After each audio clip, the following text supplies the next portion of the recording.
प्रतिशत को अंग्रेजी में कहते हैं परसेंटेज।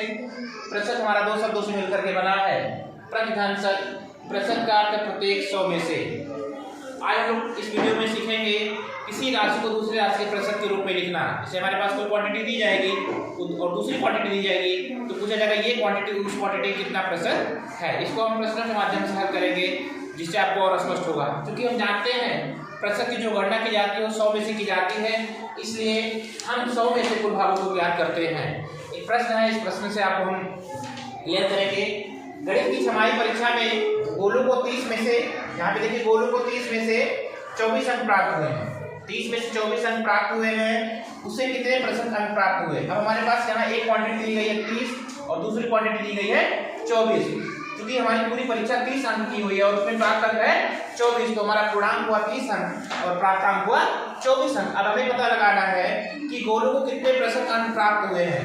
अब हम यहाँ जानते हैं गोलू को 30 में से प्राप्त अंक 24, गोलू को 30 में से प्राप्त अंक 24। अब गोलू को 1 में से प्राप्त अंक, तो ये होगा 24/30।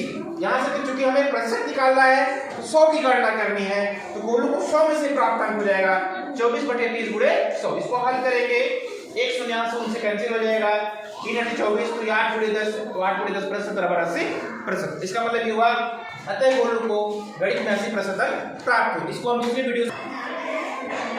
दूसरा प्रश्न हमारे पास देखिए, किसी कक्षा में 40 बच्चे हैं, यदि इनमें 35% लड़कियां हैं तो लड़कियां और लड़कों की संख्या बताइए।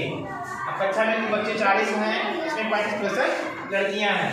अब क्योंकि कक्षा में 40 बच्चे हैं, इसमें 35% लड़कियां हैं, तो लड़कियों की संख्या निकालना पड़ेगा।